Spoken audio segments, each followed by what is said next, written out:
Hello, this is Kamlesh Ahuja. Ahuja sir की chemistry की class. आज हम प्रेजेंट क्लास के अंदर बेटा कैटालिसिस डिस्कस करेंगे। कैटलिस्ट क्या होता है? कैटलिस्ट किसी भी रिएक्शन के रेट ऑफ रिएक्शन को चेंज कर देता है। जनरली कैटलिस्ट दो तरह के होते हैं, पॉजिटिव कैटलिस्ट और negative catalyst. Positive catalyst rate of reaction को इंक्रीज करता है और negative catalyst rate of reaction को डिक्रीज करता है।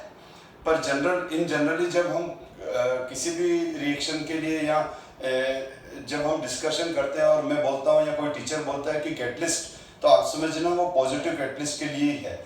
जब नेगेटिव कैटलिस्ट की तरह कोई सब्सटेंस, कोई केमिकल किसी रिएक्शन के अंदर नेगेटिव कैटलिस्ट की तरह एक्ट करता है, तब हम उस केस में बोलते हैं कि दिस इज नेगेटिव कैटलिस्ट। लेकिन पॉजिटिव कैटलिस्ट के आगे पॉजिटिव प्रीफिक्स लगाना जरूरी नहीं है। नंबर वन, कैटलिस्ट क्या करता है? कैटलिस्ट रिएक्शन के अंदर एंटर बीच में होता तो है, लेकिन लास्ट में वो वापस एज इट इज रिलीज हो जाता है। और कैटलिस्ट क्या करता है? मैंने क्या कहा कि किसी भी रिएक्शन के अंदर कैटलिस्ट एक बार रिएक्शन में एंटर तो करेगा, लेकिन रिएक्शन कंप्लीट होने के बाद वो वैसे के वैसे बाहर आ जाएगा। तो इसका मतलब कैटलिस्ट का बहुत लिटिल अमाउंट हो तो भी काम चल जाएगा, क्योंकि कैटलिस्ट रिएक्शन के अंदर कंज्यूम होने वाला केमिकल नहीं है। दूसरा, कैटलिस्ट क्या करता है? रिएक्शन की एक्टिवेशन एनर्जी को डिक्रीज करता है और रिएक्शन की एक्टिवेशन एनर्जी को डिक्रीज करके रिएक्शन की रेट को इंक्रीज कर देता है। तो हम अभी डिस्कस करते हैं कैटालिसिस के बारे में। तो catalyst alter the rate of chemical reaction and remain chemically and quantitatively unchange after the reaction. अब इसमें दो है, प्रमोटर। यहाँ प्रमोटर भी एक वर्ड है, एक टर्म है। प्रमोटर क्या करता है? वो जो कुछ सब्सटेंस, केमिकल एलिमेंट्स ऐसे होते हैं जो कैटलिस्ट की भी एक्टिविटी को बढ़ा देते हैं, तो हम उसको प्रमोटर बोलते हैं। तो promoter enhance the activity of catalyst, poisons decrease the activity of a catalyst. जैसे मैं एक एग्जांपल दूं, N2 plus thrice S2 gives 2NH3। ये रिएक्शन आयरन पाउडर के प्रेजेंस में होती है, ठीक है। तो आयरन पाउडर तो इसका क्या है? आयरन पाउडर तो इसका कैटलिस्ट है, और मोलिब्डियम जो होता है वो प्रमोटर है। मोलिब्डियम इज प्रमोटर। मोलिब्डियम क्या है इसका? प्रमोटर। तो ये हेबर प्रोसेस है N2 plus thrice S2, जो आयरन कैटलिस्ट की प्रेजेंस में होता है। आयरन पाउडर लेते हैं और अमोनिया फॉर्मेशन होता है, ठीक है। और प्रमोटर है PR, है ना। तो ये प्रमोटर्स क्या करते हैं? मोलिब्डियम क्या करता है? आयरन की एक्टिविटी को एनहेंस करता है। और पॉइजन क्या करता है? रिएक्शन की रेट को डिक्रीज करता है। और लेकिन ये सारे जो पॉइंट हैं, यही पॉइंट तो हम इस टॉपिक में अब डिटेल में डिस्कस करने वाले हैं वन बाय वन। अब सबसे पहले कैटालिसिस को हमने टू पार्ट में डिवाइड किया हुआ है, homogeneous catalysis and heterogeneous catalysis. Homogeneous catalysis के अंदर रिएक्टेंट की जो फिजिकल स्टेट होती है और कैटलिस्ट की जो फिजिकल स्टेट होती है वो सेम होती है। जैसे यहाँ NO गैस है, यहाँ पर NO गैस कैटलिस्ट है फर्स्ट वाले में, और सेकंड वाले में HCl या कोई भी एसिड लिक्विड, ठीक है। तो ध्यान दो, होमोजेनियस कैटालिसिस में क्या होता है? होमोजेनियस कैटालिसिस में रिएक्टेंट की फिजिकल स्टेट और कैटलिस्ट की फिजिकल स्टेट सेम होती है। जैसे यहाँ 2SO2 gas, O2 gas, NO gas. और जब जैसे यहाँ एस्टर है, CH3COO C2H5 लिक्विड है, H2O लिक्विड है, हाइड्रोलिसिस ऑफ एस्टर। तो ये एस्टर भी लिक्विड है, वाटर भी लिक्विड है, और HCl लिक्विड की प्रेजेंस में जब ये रिएक्शन होती है, एसिटिक एसिड और एल्कोहल बनता है, तो ये भी होमोजेनियस कैटालिसिस है, यानी रिएक्टेंट लिक्विड और कैटलिस्ट लिक्विड। इसी तरह से हेटेरोजेनियस कैटालिसिस के अंदर क्या होता है? इसके अंदर रिएक्टेंट और कैटलिस्ट की फिजिकल स्टेट डिफरेंट होती है। जैसे ये वाली रिएक्शन NO गैस की प्रेजेंस में किया है, इस वाले रिएक्शन को अगर हमने NO गैस की प्रेजेंस में किया है तो ये होमोजेनियस कैटालिसिस में आ जाती है। लेकिन यही वाला reaction 2SO2 plus O2 V2O5 या फिर V2O5 या फिर प्लेटिनम सॉलिड की प्रेजेंस में, प्लेटिनम पाउडर की प्रेजेंस में करते हैं, तो ये हेटेरोजेनियस कैटालिसिस का एग्जांपल हो गया, ठीक है। इसी तरह से हाइड्रोजनेशन ऑफ एल्काइन C2 जो ये है C2H2 ethyne C2H2 plus 2H2 gas, ये भी गैस और निकल पाउडर है। कौन सा पाउडर है बेटा? निकल पाउडर सॉलिड हो गया और C2H6 बन गया। Hydrogenation of alkene and alkyne in presence of nickel powder is an example of heterogeneous catalysis। आपको ये एग्जाम्पल रटने की जरूरत नहीं, क्योंकि ये P block element, D block, organic inorganic के अंदर बहुत सारे रिएक्शन आएगी, तो आपको ऑटोमेटिकली बहुत सारे एग्जाम्पल लर्न हो जाएंगे होमोजेनियस कैटालिसिस और हेटेरोजेनियस कैटालिसिस। अभी तो आप इतना सा ध्यान रखो कि जब किसी रिएक्शन के अंदर रिएक्टेंट और कैटलिस्ट की फिजिकल स्टेट सेम हो तो होमोजेनियस कैटालिसिस, और किसी रिएक्शन के अंदर रिएक्टेंट और कैटलिस्ट की फिजिकल स्टेट डिफरेंट हो तो हेटेरोजेनियस कैटालिसिस हो जाएगा। अब इसमें एनसीईआरटी का एक क्वेश्चन है, NCERT question number 5.7, what role does adsorption play in heterogeneous catalysis? तो एडजॉर्प्शन, अब यहाँ पर हम एडजॉर्प्शन थ्योरी है, यह है adsorption theory of heterogeneous catalysis. इसको मैं भी डिटेल में डिस्कस करता हूँ, ये तो आप पोस्ट करके बाद में रीड कर लेना, नोट्स बनाने के काम आएगा। मैं ये जो सारे पॉइंट लिखे हुए इनको वन बाय वन एक्सप्लेन कर रहा हूँ मैं। तो ये देखो बेटा, हमारा टॉपिक है adsorption theory of heterogeneous catalysis. तो basically adsorption theory of heterogeneous catalysis में क्या होता है कि जो कैटलिस्ट होता है वो तो सॉलिड होता है। कैटलिस्ट तो क्या होता है कि इसमें आपको ध्यान रखना है बेटा, कैटलिस्ट इज सॉलिड, कैटलिस्ट तो सॉलिड है, और रिएक्टेंट जनरली गैसेस हैं, रिएक्टेंट जनरली गैसेस है। मैंने अभी बताया जैसे हेटेरोजेनियस कैटालिसिस के अंदर हम बात करें C2H2 gas plus 2H2 gas, ठीक।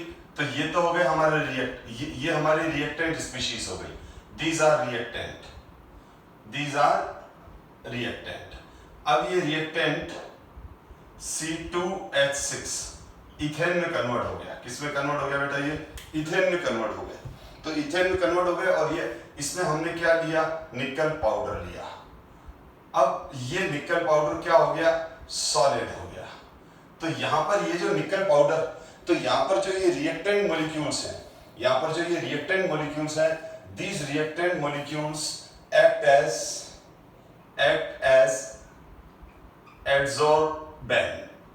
adsorbent, यानी ये जो रिएक्टेंट मॉलिक्यूल्स हैं बेटा, ये reactant molecule act as adsorbent। मैं प्रीवियस क्लासेस में पढ़ा चुका हूँ एडजॉर्प्शन में कि adsorption is a surface phenomena. इसमें जो आके बैठता है गैस और वेपर, जो सॉलिड के ऊपर आकर बैठती है, उसको अपन क्या बोलते हैं? एब्जॉर्बेंट। और जिस पर आके बैठता है, और यहाँ पर ये जो सॉलिड कैटलिस्ट है, यहाँ पर ये सॉलिड कैटलिस्ट है, ये सॉलिड कैटलिस्ट एक्ट करता है एड्सॉर्बेंट। एब्सॉर्बेंट का मतलब क्या होता है? जिस पे आके बैठते हैं।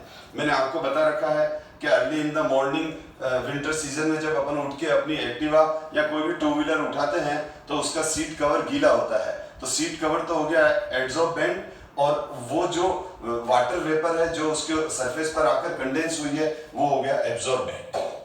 अब यहाँ पर ये इस थ्योरी को किस तरह से एक्सप्लेन कर रहा है आप ये देखो। तो सबसे पहले तो यहाँ पर रिएक्टेंट किस तरह से एक्ट करेंगे? Reactant act as a adsorbent, reactant act as a adsorbent, और reactant act as a absorbent, reactant act as a absorbent and catalyst solid act as a absorbent.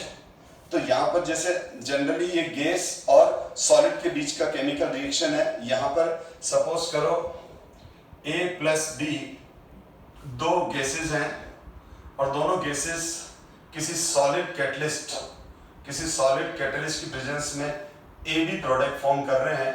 तो यहाँ पर क्या होगा? ये जो सॉलिड है ये एड्सॉर्बेंट हो गया और ये सॉलिड हो गया। तो ये सॉलिड की, और एड्सॉर्प्शन होने का, एड्सॉर्प्शन के पीछे लॉजिक क्या है? एड्सॉर्प्शन के पीछे लॉजिक है कि जो सरफेस के मॉलिक्यूल्स होते हैं उनकी वैलेंसीज इनकम्प्लीट होती है। सरफेस पर जो मॉलिक्यूल्स होते हैं, सरफेस के जो कंस्टिट्यूएंट पार्टिकल्स होते हैं, ठीक है, उनकी वैलेंसी इनकम्प्लीट होती है, उनके फोर्स इनबैलेंस होते हैं, ठीक है। तो जैसे यहाँ पर मैं ये बात करूं तो ये जो मैं ये तो हो गया हमारा सॉलिड,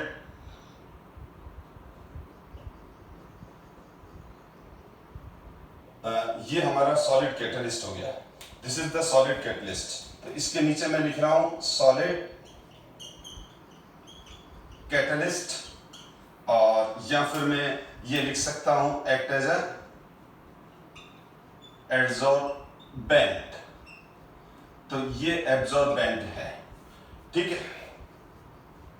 और ये जो सरफेस के जो मॉलिक्यूल्स हैं, सरफेस के जो कंस्टिट्यूएंट पार्टिकल है, जिनको मैंने रेड शेड दे दिया, इनकी वैलेंसीज इनबैलेंस है। ये अपनी वैलेंसीज को कंप्लीट करने के लिए, अपने इनबैलेंस फोर्स को कंप्लीट करने के लिए ये क्या करते हैं, ये जो गैस मॉलिक्यूल्स हैं, ये जो रिएक्टेंट हैं, ये रिएक्टेंट इनके सरफेस पर आकर डिफ्यूज होकर एब्जॉर्ब होते हैं। तो ये इनके ये जो दोनों गैस हैं, ये वाले जो हैं वो किस तरह से एक्ट करते हैं, दीज आर एक्ट एज,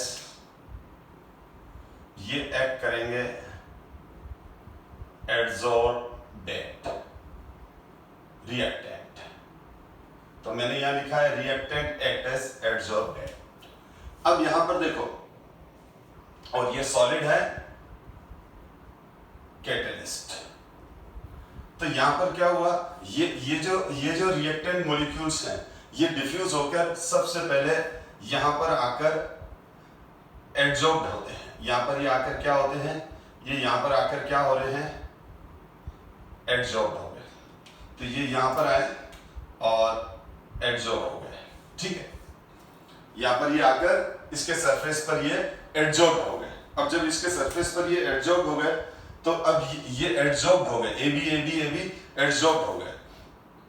अब जब ये एब्जॉर्ब हो गए, तो यहां पर एक तरह से जब वो गैसेस फॉर्म में थे, बेटा जब वो गैसेस फॉर्म में थे तो वो उड़ रहे थे इधर उधर, और उनकी काइनेटिक एनर्जी ज्यादा थी, ठीक है।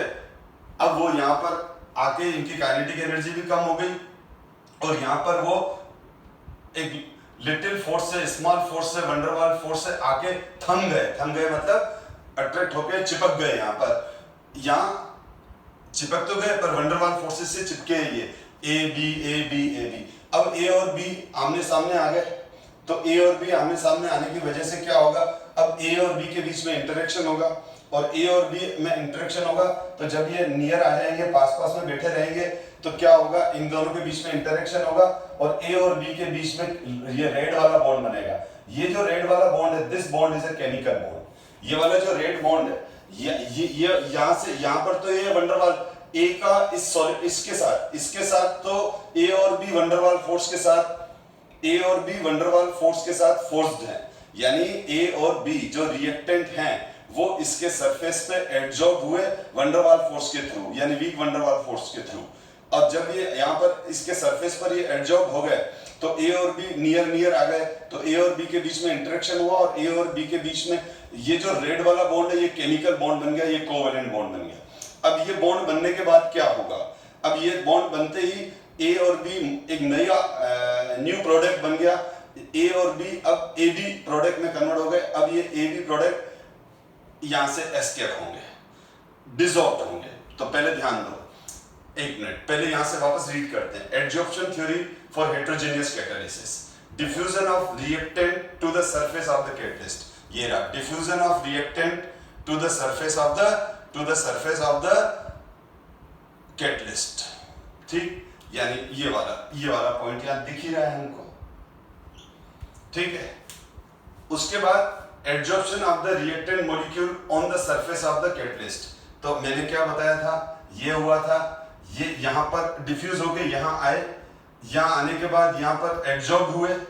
अब एडजॉर्ब होने के बाद अब यहां पर क्या हुआ, adsorption of the reactant molecule on the surface of the catalyst, ठीक है। अक्यूरेंस ऑफ केमिकल रिएक्शन, अब इनके बीच में केमिकल, मैंने कहा अब ये एक दूसरे को देख रहे हैं, इंटरेक्ट कर रहे हैं, और केमिकल बॉन्ड बन रहा है। तो ये जो रेड वाला बॉन्ड बन रहा है, ये कौन सा बॉन्ड बन रहा है, केमिकल बॉन्ड बन रहा है।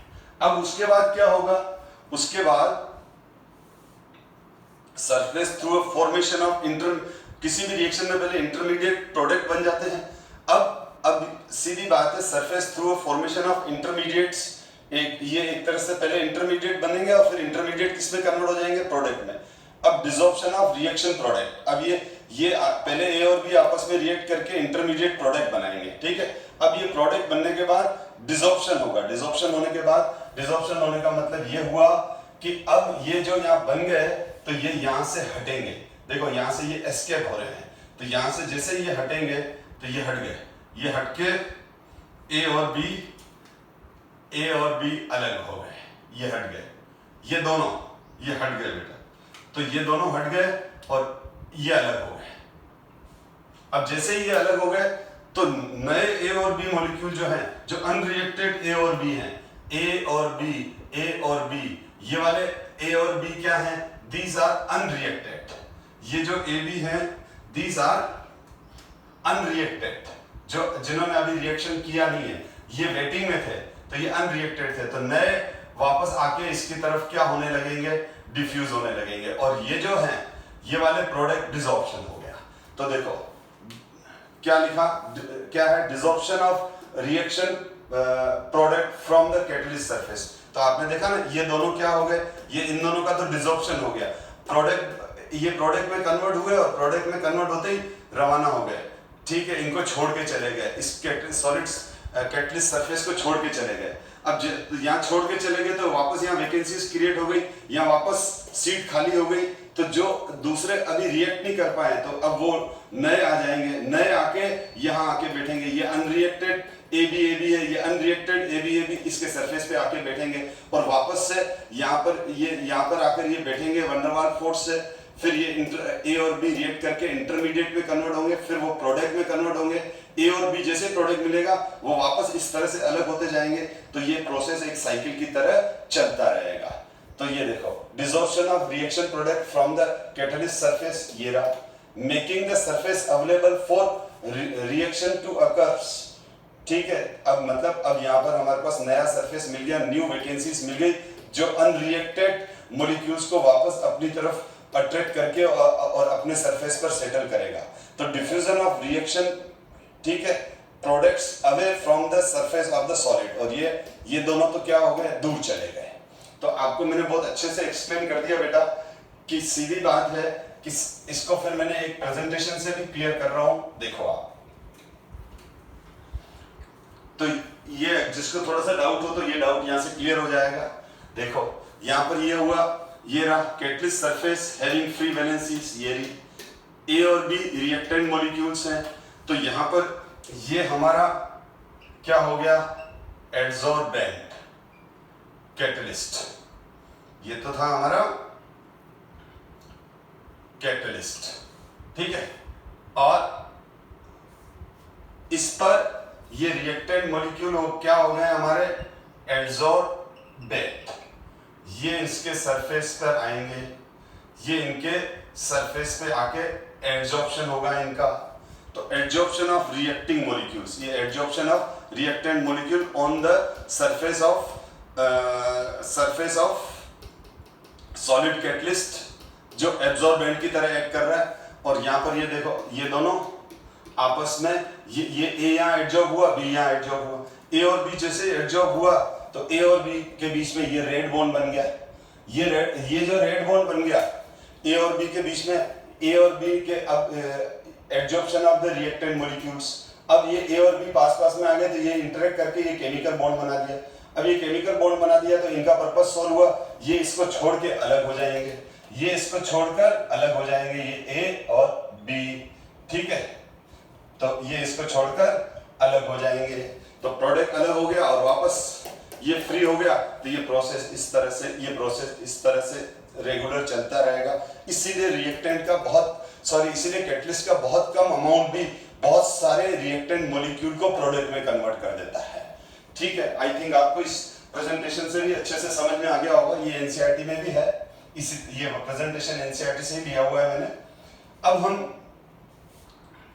अब अगर आपको कोई पूछे कि कोई बेस्ट ये कैटलिस्ट बेस्ट कब होगा, ये हम कैसे सेलेक्ट करेंगे कि कौन सा कैटलिस्ट किस रिएक्शन के लिए अच्छा है? तो इस कैटलिस्ट की क्या प्रॉपर्टी होनी चाहिए? बेस्ट कैटलिस्ट, अच्छा कैटलिस्ट कौन सा है?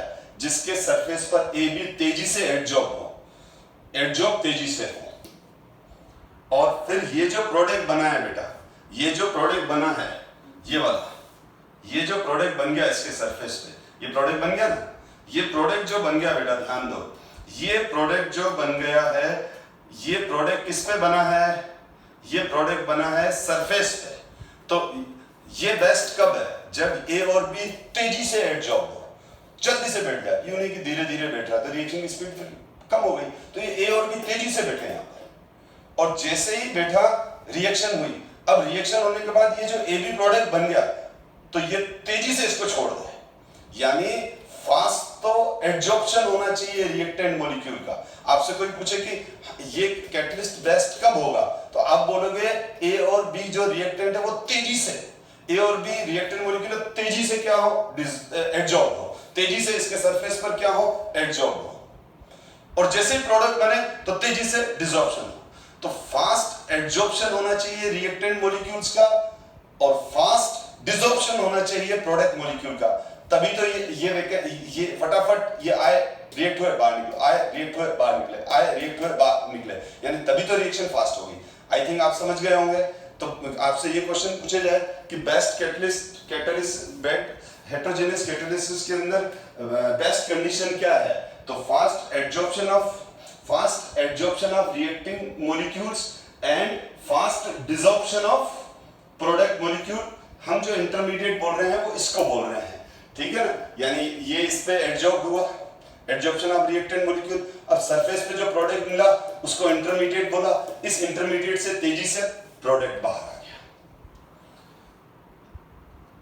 अब हम what role does adsorption play in heterogeneous catalysis? मैं खाली इसको रीड कर रहा हूं, ये एनसीईआरटी इंडेक्स क्वेश्चन है, ध्यान से रीड कर, थोड़ा सा ध्यान से देखना, खाली मैं रीडिंग करूंगा, पढ़ा रखा अभी जो पढ़ाया हुई है। Heterogeneous catalysis is generally carried out on the surface of the finally divided metal of the transition series. Generally हम निकल, प्लेटिनम, पैलेडियम, आयरन, कोबाल्ट इनके पाउडर यूज करते हैं, ठीक है। क्यों? क्योंकि ये अच्छे एडजॉर्बेंट होते हैं, क्यों होते हैं? ड्यू टू द, अच्छा फाइन पाउडर क्यों लेते हैं मैंने बता रखा था। फाइन, इसमें देखो heterogeneous catalysis generally carried out surface of the finally divided metals. तो फाइनली डिवाइडेड मेटल्स का सरफेस एरिया ज्यादा होगा, सरफेस एरिया ज्यादा होगा तो मोर number of reactant molecule adsorb होंगे, तो रिएक्शन ज्यादा फास्ट होगी और जल्दी जल्दी होती रहेगी। Of the transition series due to the availability of large surface area, ठीक है, the reacting species get adsorb on the surface either by physically adsorption or by chemoadsorption. Chemoadsorption rarely होता है, generally physical adsorption ही होता है. The adsorbed species get opportunity to mutually combine to form the product. अब जो adsorbed molecule है reactant के, अब वो पास में आ गए तो उनको opportunity मिल गई एक दूसरे से interact करने की, और वो वहीं बड़े product में बदल जाते हैं, which are released or dissolved from the surface so as to accommodate more reacting species. ये जो मैंने अभी एक्सप्लेन किया है उसी को एक लैंग्वेज के फॉर्म में लिखा हुआ है।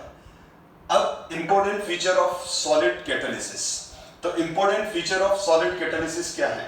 Activity, selectivity, shape, selective catalyst. अगर आपको कोई पूछे, हम डिस्कस कर रहे हैं तीनों point, important features of solid catalyst क्या है, तो आप लिखोगे activity, selectivity, shape, selectivity catalyst. अब मैं यहाँ इसको रीड नहीं करूंगा, मैं अभी इसको मैं इन तीनों पॉइंट को आगे में अलग अलग डिस्कस करूंगा। ये तो जब शॉर्ट आंसर लिखना हो तब लिखना, इसको आप बाद में रीड करना, एक बार पूरा वीडियो देख के फिर रिमाइंड करना और इस पॉइंट को वापस रीड करना। मैं इन तीनों पॉइंट को अभी डिस्कस कर रहा हूँ, रुको 2-3 मिनट बाद। What is the role of desorption in the process of catalyst? ठीक है, मैंने अभी आपको बताया कि डिसॉर्प्शन का क्या रोल है। The role of desorption in the process of catalyst is to make the surface of the solid catalyst free for the fresh adsorption of the reactants on the surface. अगर reactant catalysis को छोड़ेगा ही नहीं, वहां चिपक के बैठ गया, तो नई रिएक्शन कैसे होगी? एक पिक्चर हॉल में पिक्चर खत्म हो गई, ठीक है, तो चेयर पे जो ऑडियंस बैठी हुई है वो वही की वही बैठी रह गई, तो फिर नई ऑडियंस आके कैसे बैठेगी? पुरानी ऑडियंस बाहर निकलेगी तभी तो नई ऑडियंस आके बैठेगी। तो वही वाली बात है, डिसॉर्प्शन का एक अपना इंपॉर्टेंट रोल है। जो एडजॉर्ब हुआ है, अगर वो एडजॉर्ब रिएक्टेंट मॉलिक्यूल जैसे ही तेजी से रिएक्टेंट में कन्वर्ट, एडजॉर्ब रिएक्टेंट मॉलिक्यूल जो कैटलिस्ट पर है, वो जैसे ही प्रोडक्ट में कन्वर्ट हो गए, तो प्रोडक्ट बनते ही प्रोडक्ट इजीली डिसॉल्व होना चाहिए, जिससे हमारे को क्या मिलेगी? कैटलिस्ट की फ्रेश न्यू सरफेस एरिया वापस अवेलेबल हो जाएगी, जो किसके काम आएगी? न्यू रिएक्टेंट मॉलिक्यूल को रिएक्शन कराने के लिए। Why it is necessary to remove CO when ammonia is obtained by the Haber process? ये NCERT 5.4 क्वेश्चन है। तो Haber प्रोसेस के ये जस्ट क्वेश्चन है, क्या होता है कि जब हम Haber प्रोसेस, ये होता है बेटा, देखो मैंने अभी बताया, N2 plus thrice S2 gives 2NH3. This is Haber process. अब इस Haber प्रोसेस के अंदर हम आयरन पाउडर कैटलिस्ट लेते हैं। आयरन पाउडर क्या लेते हैं? कैटलिस्ट लेते हैं। ये हेटेरोजेनियस कैटालिसिस का एग्जांपल है। अब क्या होता है? N2 और थ्राइस S2, तो नाइट्रोजन और S2 जब हम लेते हैं तो इसके अंदर है ना कुछ इंप्योरिटी CO की होती है। किसकी इंप्योरिटी होती है? अब क्योंकि कोई भी चीज हमारे को प्योर नहीं मिलती है, ठीक है ना, हम अगर कुआं खोद के पानी भी निकालते हैं, ठीक है, तो वो वाटर भी प्योर नहीं होता है, उसमें डस्ट पार्टिकल होंगे और सोर्स बेसिस इंप्योरिटी होगी। कोई भी चीज आपको प्योर नहीं मिलेगी, उसको प्यूरिफाई करना पड़ता है, तभी तो वाटर को आरओ में और छान के पीते हैं, या आरओ से प्यूरिफाई करते हैं, और पहले अपन उसको छान के पीते थे। तो मेरे कहने का मतलब N2 और S2 जिस भी सोर्स से लाते हैं हम, तो ये गैसेस हैं तो एयर से निकालते हैं, तो इसके अंदर इंप्योरिटी CO की, अदर इंप्योरिटीज तो होती है, पर जो CO की इंप्योरिटी है उसको हटाना बहुत जरूरी है। प्रॉब्लम क्या है? ये जो CO की, यहाँ पर ये CO कैटालिटिक पॉइजन की तरह एक्ट करता है। ये इंप्योरिटी, ये जो CO है, ये कैटालिस्ट की रिएक्टिविटी को डाउन कर देता है। क्यों कर देता है? क्योंकि आयरन जो है बेटा, ये Fe जो है, ये Fe इसके 5 मॉलिक्यूल CO के साथ ये कॉम्प्लेक्स बना देता है। ये कॉम्प्लेक्स बना देता है। इस कॉम्प्लेक्स का नाम है पेंटाकार्बोनिल आयरन। तो ये आयरन इस CO से रिएक्ट करके, आयरन बेटा इस CO से रिएक्ट करके पेंटाकार्बोनिल आयरन बना देता है। तो हमारे लिए तो प्रॉब्लम हो गई, क्योंकि ये तो हेटेरोजेनस कैटालिसिस है। ये N2 और S2 गैस इस आयरन सरफेस पर एडजॉर्ब हो रहे हैं और रिएक्ट कर रहे हैं। अगर ये ही खत्म हो जाएगा, ठीक है, ये ही किसी दूसरे कंपाउंड में कन्वर्ट हो जाएगा, तो ये बचेगा ही नहीं, या तो ये जब बचेगा ही नहीं तो N2 और H2 के लिए कैटलिस्ट अवेलेबल ही नहीं है, तो रिएक्शन ऑलमोस्ट स्टॉप हो जाती है। इसीलिए हमारे को जब भी हेबर प्रोसेस है तो CO की इंप्योरिटी हटानी पड़ती है। रीजन ये लिखेंगे कि आयरन जो है वो CO के साथ रिएक्शन करके पेंटाकार्बोनिल आयरन बना देता है, ठीक है। तो ये लिखा हुआ है, it is important to remove CO in the synthesis of ammonia as CO adversely affect the activity of the iron catalyst, ठीक है। क्यों?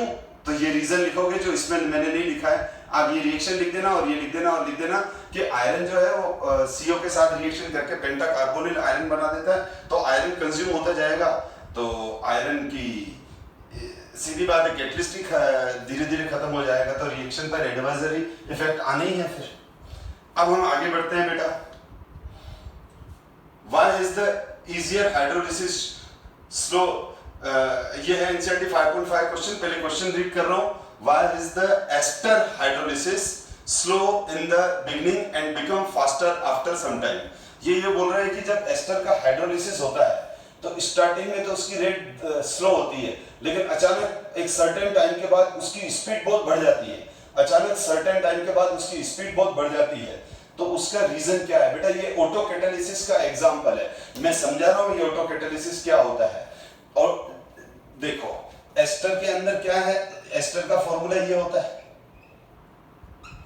ये लिक्विड और plus H2O liquid, H plus catalyst, CH3COOH liquid acetic acid और alcohol C2H5OH।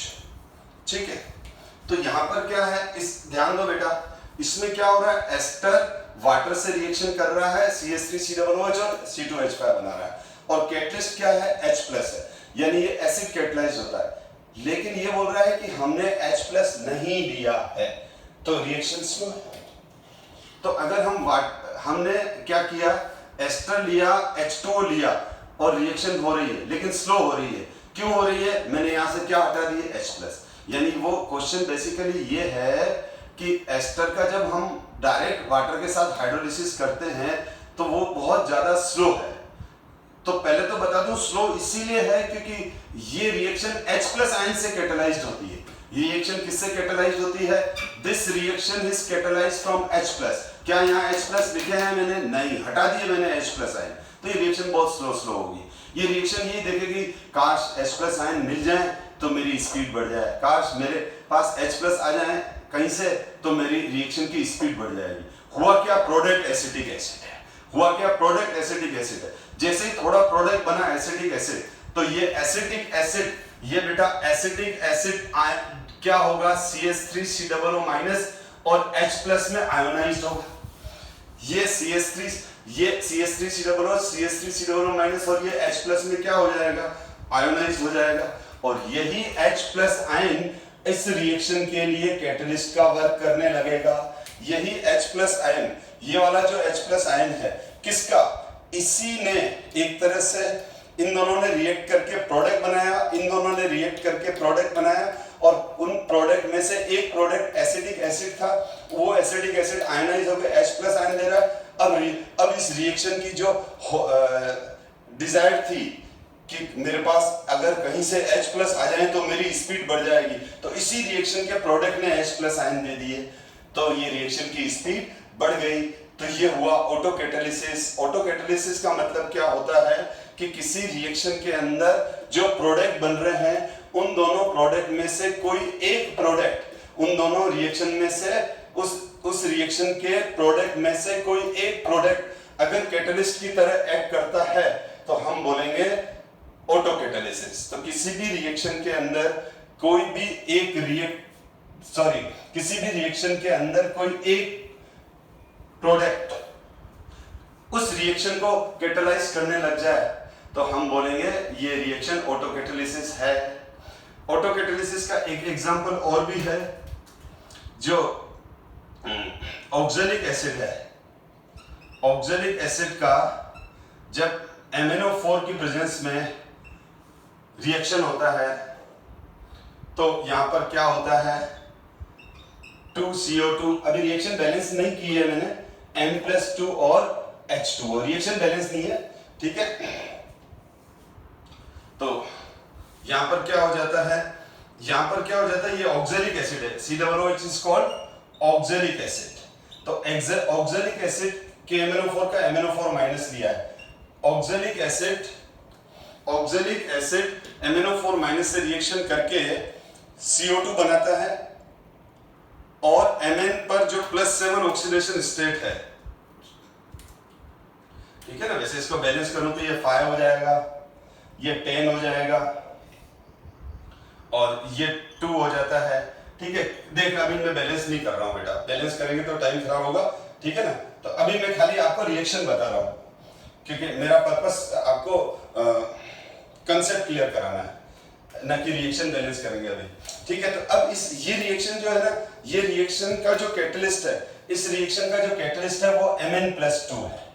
तो इस reaction में क्या होता है, ऑक्सैलिक एसिड MnO4- रिएक्शन करके 2CO2 और Mn+2 बनाते हैं। तो ये रिएक्शन पहले तो स्लो चलती, लेकिन जैसे ही MnO4 का कुछ पोर्शन, जैसे ही MnO4 का कुछ पोर्शन किस में कन्वर्ट हो जाता है, MnO4 का कुछ पोर्शन Mn+2 में कन्वर्ट होने लग जाता है। तो ये रिएक्टेंट जब ये प्रोडक्ट Mn+2 में कन्वर्ट होता है तो ये प्रोडक्ट रिएक्शन को कैटालाइज करने लग जाता है। तो ये ऑटोकैटालिसिस का एग्जांपल हो गया। तो दो मैंने आपको एग्जांपल दिए, तो ये आप क्वेश्चन पढ़ो, ये रीडिंग करोगे तो ये लिखा हुआ है एस्टर के लिए कि एसिडिक एसिड इसको कैटलिस्ट करने लग जाता है। Ester hydrolysis can be represent as, वो मैंने लिख दिया था यहाँ reaction, the acid product is the reaction act as a catalyst and makes the reaction faster. Substance that act as a catalyst in the same reaction in which they are obtained as a products are known as autocatalysis। Pause करके इसको ध्यान से read कर लो जो explain किया है, और ये एक अनदर एग्जांपल है, ठीक है। अब मैं और आगे बढ़ता हूं।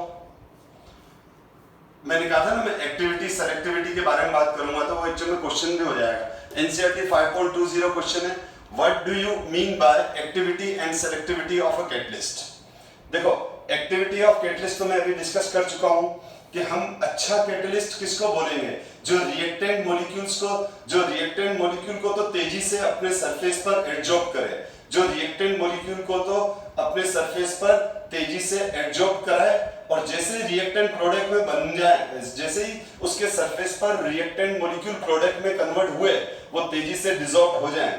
यानी अगर मैं वापस रिवर्स जाऊं तो बेस्ट कौन रहेगा, ये है इसकी बेस्ट एक्टिविटी कब होगी कि ये तेजी से एडजॉर्ब हो गए, फिर जो ये प्रोडक्ट बना वो तेजी से डिसॉल्व हो गया, तो हम बोलेंगे इसकी एक्टिविटी अच्छी है। ये दोनों धीरे धीरे एडजॉर्ब हो रहे हैं, फिर प्रोडक्ट बना, अब प्रोडक्ट बैठ गया, जा ही नहीं रहा है, और बोले मैं तो हटूंगा ही नहीं, तो नया कैसे आएगा। तो अगर इस पे स्लो एडजॉर्प्शन होगा रिएक्टेंट मॉलिक्यूल का और स्लो डिसॉर्प्शन होगा प्रोडक्ट का, तो हम बोलेंगे कैटलिस्ट की एक्टिविटी कम है। और अगर इन रिएक्टेंट मॉलिक्यूल का फास्ट इसके सरफेस पर एडजॉर्प्शन होगा, प्रोडक्ट बनते ही फास्ट डिसॉर्प्शन होगा, तो हम बोलेंगे कैटलिस्ट की एक्टिविटी ज्यादा है। तो आपको समझ में आ गया कि एक्टिविटी क्या है। तो the activity of a catalyst is its ability to increase the rate of particular reaction, ठीक है, वही इंक्रीज, ठीक है। Chemo adsorption is the main factor is deciding the activity of catalyst. The adsorption of reactant on the catalyst surface should be neither too strong nor too weak, यानी जो आके बैठा है वो बैठने में सक्षम हो, मतलब वो जैसे ही कैटलिस्ट सरफेस पर तेजी से आके बैठा, लेकिन बैठने के बाद वो स्ट्रांगली चिपके नहीं, मैंने कहा ना, और न तो इतना ज्यादा स्ट्रांगली वहां उसके सरफेस पर चिपक जाए, स्ट्रांगली चिपकेगा तो अलग नहीं होगा, और अगर बहुत ज्यादा वीकली अट्रैक्ट रहेगा, बहुत वीकली अट्रैक्ट रहेगा, तो वो रिएक्शन करने से पहले रिएक्टेंट मॉलिक्यूल उसको छोड़ के चले जाएंगे। It should just be strong enough to make the catalyst active. तो मैंने जो अभी आपको एक्सप्लेन किया उसको इस लैंग्वेज को मिला के आप अपना आंसर बना सकते हो, ठीक है ना। वैसे मैंने अभी जो लैंग्वेज एक्सप्लेन की थी वो ज्यादा बेस्ट थी, ये मैंने तो बुक से ली हुई लैंग्वेज। हाँ, selectivity of the catalyst. Selectivity of the catalyst क्या होता है, और ये सब क्या थ्योरेटिकल है, तो मैं एक बार अच्छे से सिंपल चीजें एक्सप्लेन कर रहा हूं, उसके बाद आप पोस्ट करके धीरे धीरे इनको रीड भी करो। सेलेक्टिविटी का मतलब क्या होता है, पर्टिकुलर कैटलिस्ट पर्टिकुलर प्रोडक्ट बनाता है, ठीक है। जैसे यहाँ देखो ये 3 रिएक्शन है यहाँ पर, ठीक है, तो यहाँ पर ये 3 रिएक्शन है, लेकिन तीनों रिएक्शन में रिएक्टेंट सेम है, CO + H2, CO + H2, CO + H2। पहले वाले में कार्बन मोनोऑक्साइड H2 से रिएक्शन करके मीथेन और H2 बना रहा है, सेकंड वाले में कार्बन और H2 रिएक्ट करके मिथाइल अल्कोहल बना रहा है, थर्ड वाले में CO और H2 रिएक्शन करके फॉर्मल्डिहाइड बना रहा है। अब देखो, अब आप बोलोगे तीनों में रिएक्टेंट तो एक जैसे, प्रोडक्ट डिफरेंट है, क्योंकि कैटलिस्ट डिफरेंट है। तो जब हमने CO और H2 का निकल के प्रेजेंस में रिएक्शन कराया तो मीथेन और H2O बना।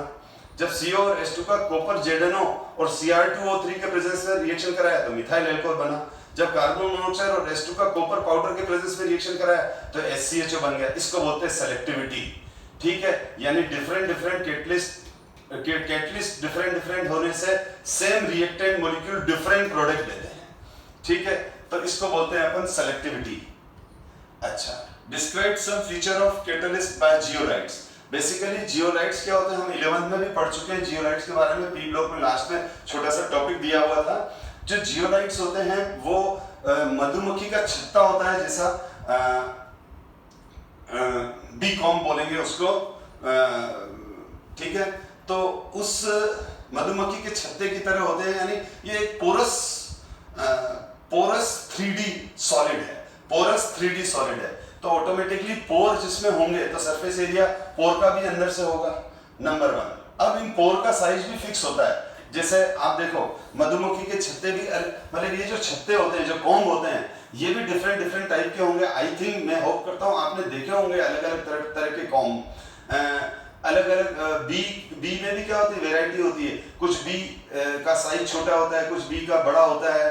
और आपने ये भी देखा होगा कि एक येलो कलर के, जिनको हम ततैये या टाटिये बोलते हैं, जिनसे हमको बहुत डर लगता है, जो जिनका डंक खतरनाक होता है, इनका भी कॉम्ब होता है। और वो काले काले रंग के भंवरे होते हैं, ठीक है, उनके भी अपना कॉम्ब होता है। तो अलग अलग जो ये हैं बी जो होती है, जिनका, क्योंकि बी में भी अलग अलग कैटेगरीज होती है, टाइप्स होती हैं, तो उनके कॉम्ब भी अलग अलग होते हैं। उनके कॉम्ब के अंदर जो पोर साइज होते हैं वो अलग अलग होते हैं। तो उसी तरह से जियोलाइट भी 3D सॉलिड है, जिसमें अलग अलग टाइप के स्ट्रक्चर और अलग अलग टाइप के पोर स्ट्रक्चर होते हैं, ठीक है। और बेसिकली जियोलाइट में जियोलाइट के अंदर सिलिकॉन और ऑक्सीजन तो होता ही है, और एक मेटल होता है। जैसे एल्यूमिनियम है तो हम उसको बोलेंगे एल्यूमिनियम सिलिकेट, मैग्नीशियम होगा तो हम उसको बोलेंगे मैग्नीशियम सिलिकेट। इस तरह से तो हमारे जो सबसे ज्यादा यूज होने वाला जियोलाइट है वो है एल्यूमिनियम सिलिकेट्स, ठीक है। तो zeolites are aluminium silicates that's are microporous in nature. Zeolite have a honeycomb-like structure, which makes them shape-selective catalyst. They have an extended 3D network of silicates in which some silicon atoms are replaced by aluminum atoms, giving them an aluminum-oxygen-silicon framework. The reaction taking place in zeolites are very sensitive to the porous and cavity size of the zeolites. Zeolites are commonly used in the petrochemical industry. मैं एक बात कह दूं बेटा, ये कोई concept नहीं है, ठीक है, एक फैक्ट है, लेकिन एनसीईआरटी का क्वेश्चन है, इसलिए बता रहा हूं कि जियोलाइट्स क्या है। एक पोरस 3D सॉलिड है, जो जनरली जियोलाइट्स कौन से हैं, एल्यूमिनियम सिलिकेट्स ले रहे हैं हम, और इनके अंदर जो ये पोर हैं, इन पोर की जो पोर्स के अंदर रिएक्टेंट मॉलिक्यूल एंटर कर जाते हैं, ठीक है। तो हम क्या करते हैं, इन जियोलाइट्स को रखकर रिएक्टेंट मॉलिक्यूल के एटमॉस्फेयर में जियोलाइट रख देते हैं, या जियोलाइट और फिर एक सिस्टम ले लेते हैं, जियोलाइट डाल देते हैं और उसमें ए और बी रिएक्टेंट डाल देते हैं, फिर प्रेशर डालते हैं। प्रेशर डालने से क्या होगा, ए और बी रिएक्टेंट मॉलिक्यूल किस में एंटर कर जाएंगे, ए और बी मॉलिक्यूल इन जियोलाइट के पोर्स में एंटर कर जाएंगे, वो अंदर जाके रिएक्ट कर देंगे। तो ये पेट्रो इंडस्ट्रियल केमिस्ट्री में काम आता है। ये कंसेप्ट नहीं है बेटा, इसको एक दो बार रीड करोगे तो याद हो जाएगा। What is shape selective catalyst, वही जियोलाइट शेप सेलेक्टिव कैटलिस्ट है। क्योंकि यहाँ मैंने क्या अभी आपको एक एग्जांपल दिया कि अलग अलग वैरायटी की बी होती है, अलग अलग तरह की मधुमक्खियां होती है, कोई छोटी साइज की होती है, कोई बड़ी साइज की होती है, ठीक है। तो उनके कॉम्ब का स्ट्रक्चर भी डिफरेंट होता है, ठीक है ना। तो एक पर्टिकुलर कॉम्ब में एक पर्टिकुलर साइज के ही पोर होते हैं, उसी तरह से यहाँ पर भी जियोलाइट अलग अलग टाइप के होते हैं और उनके पोर का साइज अलग अलग होता है। तो हम रिएक्टेंट मॉलिक्यूल के साइज को देखकर ही जियोलाइट को सेलेक्ट करते हैं। क्योंकि अगर हम ऐसा जियोलाइट ले लें जिसका पोर का साइज छोटा हो और रिएक्टेंट मॉलिक्यूल ज्यादा बड़े हो, तो वो रिएक्टेंट मॉलिक्यूल उसमें एंटर ही नहीं कर पाएंगे, ठीक है। और अगर रिएक्टेंट मॉलिक्यूल बहुत बहुत ज्यादा छोटे हैं और जियोलाइट के पोर ज्यादा बड़े हैं, तो वो अंदर जाके बाहर आ जाएंगे। हमको कंपेरेबल साइज रखनी पड़ेगी, तो उसको बोलते हैं शेप सेलेक्टिव कैटलिस्ट। ध्यान से मैं अभी रीड कर रहा हूं, आपको समझ में आ जाएगा। A catalyst reaction which depends upon the pore structure of the catalyst and on the size of the reactant and the product molecule is called shape selective। ठीक है, जो प्रोडक्ट बन रहा है, अब वो भी तो, ये भी तो ध्यान रखना है कि अंदर जो प्रोडक्ट बनेगा तो उसका भी तो साइज चेंज हो जाएगा। पता चला कि उसका साइज इतना बड़ा हो गया कि वो अब अंदर फिट ही नहीं हो पा रहा है, या अंदर ही फंस गया, ठीक है, या फिर अगर उसका साइज एक्सपांड ही नहीं कर पा रहा है, तो फिर वो अंदर रिएक्शन कैसे करेगा। तो मैं वापस रीड कर रहा हूं। Catalyst reaction which depends upon the pore structure of the catalyst and on the size of the reactant and the product molecules is called shape selective catalysis. For example, catalysis by zeolite is a shape selective catalyst. The pore size present in the zeolite range from 260 to 740 picometer. यानी कि अलग अलग zeolites में इस तरह की range वाले pores मिलेंगे. Thus, molecule having a pore size more than this cannot enter the zeolite and undergoes the reaction. समझ में आ गया? यानी पोर साइज से रिसेम्बलेंस होगी, नियर बाय होंगे तो वो अंदर जाके रिएक्ट करेंगे. तो ये कैटलिस्ट वाला बेटा चैप्टर पूरा ऐसा कोई हाईफाई कंसेप्ट नहीं है, एक सिंपल सा कंसेप्ट है. इसमें काफी कुछ चीजें फैक्ट है जो आपको रटनी ही पड़ेगी. एंजाइम क्या है? What are the enzymes? Write the brief the mechanism of enzyme catalysis. तो एंजाइम बायोकेमिकल कैटलिस्ट हैं और जो प्रोटीन के बने हुए हैं. तो एंजाइम्स आर, मैं सीधा रीड करता हूं. Enzymes are basically protein molecule of the high molecular mass. These form colloidal solution when dissolved in water. Colloidal solution क्या होता है? बस हमारा next class में हम colloidal solution ही discuss करने वाले हैं. These are complex nitrogenous organic compound produced by living plants and animals. Enzymes are also called biochemical catalyst. यहाँ जो mechanism है, तो ये जो mechanism है वो log की वाला है. ये वाला mechanism ये रहा मैं explain कर रहा हूँ. ये बोलता है कि जो ये हमारा एंजाइम है और ये हमारा सबस्ट्रेट है. सबस्ट्रेट का मतलब होता है रिएक्टेंट. तो क्या होता है? ये बोलता है कि एंजाइम जो है वो बायोकेमिकल कैटलिस्ट है प्लांट और एनिमल मेटाबॉलिज्म, मतलब हमारी बॉडी के अंदर होने वाली डिफरेंट टाइप की रिएक्शन. जैसे हम जो फूड खा रहे हैं तो उसके अंदर जो ग्लूकोज है तो ग्लूकोज का ऑक्सीडेशन होना, फूड का डाइजेशन होना, डिफरेंट टाइप की जितनी भी बॉडी के अंदर होने वाली रिएक्शन है उनको हम बायोकेमिकल रिएक्शन कहते हैं. इन बायोकेमिकल रिएक्शन को कैटलाइज करने वाले जो सब्सटेंसेस हैं उनको हम एंजाइम कहते हैं. These enzymes are nitrogenous compound, they are protein. और ये डिफरेंट टाइप के इनके स्ट्रक्चर होते हैं. जैसे ये एक स्ट्रक्चर बना दिया है समझाने के लिए. इनके मोलिकुलर मास ज्यादा हैं. अब क्या होता है? एंजाइम और ये रिएक्टेंट, तो जो रिएक्टेंट है उसके अंदर एक पर्टिकुलर एक्टिव साइट होती है. उस एक्टिव साइट पर ये एंजाइम फिट हो जाता है और अब ये एंजाइम इस रिएक्टेंट को आपस में तेजी से नॉर्मल टेम्परेचर और प्रेशर पर यानी बॉडी की कंडीशन पर अब ये रिएक्ट करने लग जाता है.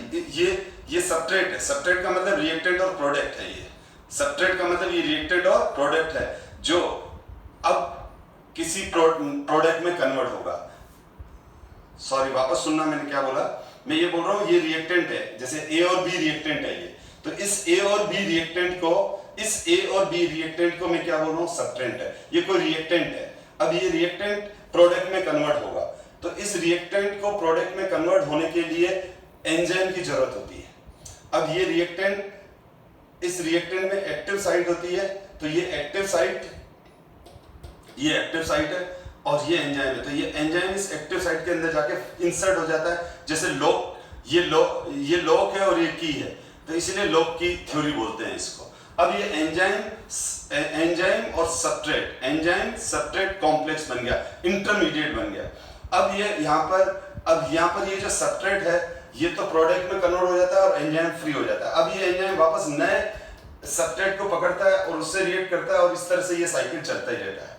तो ये जो एंजाइम है ये बॉडी के टेम्परेचर पर, बॉडी के पीएच पर नॉर्मल तरीके से बायोकेमिकल रिएक्शन को कैटलाइज करते हुए चलते हैं. हम लिखते हैं कि एंजाइम और सबस्ट्रेट, ये रहा एंजाइम और सबस्ट्रेट, ये ES जिसको एक्टिवेटेड कॉम्प्लेक्स भी कह रहे हैं. This is called activated complex ES. ये ES. अब ये ES वापस किस में टूट जाएगा? ये ES देखो सेकंड स्टेप में एंजाइम अलग हो गया और प्रोडक्ट बन गया. तो इसको बोलते हैं लोकेन की थ्योरी. तो अगर बहुत बार लोकेन की थ्योरी पूछे तो बस यही लिखना है. ठीक है. अब इस तरह से इंडस्ट्री के अंदर जो इंडस्ट्री में 3 कैटालिसिस बहुत इंपॉर्टेंट है. एक तो हेबर प्रोसेस है जिससे अमोनिया का फॉर्मेशन होता है. इसमें हम फाइनली डिवाइडेड आयरन लेते हैं और मोलिब्डेनम एस प्रमोटर लेते हैं. कंडीशन है 200 बार प्रेशर और टेम्परेचर दे रखा है. यानी हेबर प्रोसेस से अमोनिया बनता है.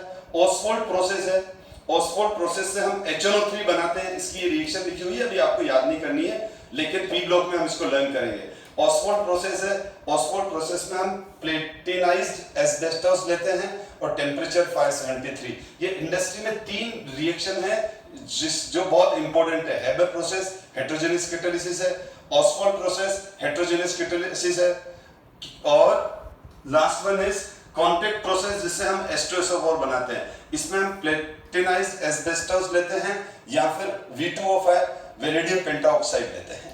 तो ये सारे इंडस्ट्री में कॉन्टैक्ट प्रोसेस, हेबर प्रोसेस और ऑसवाल्ड प्रोसेस।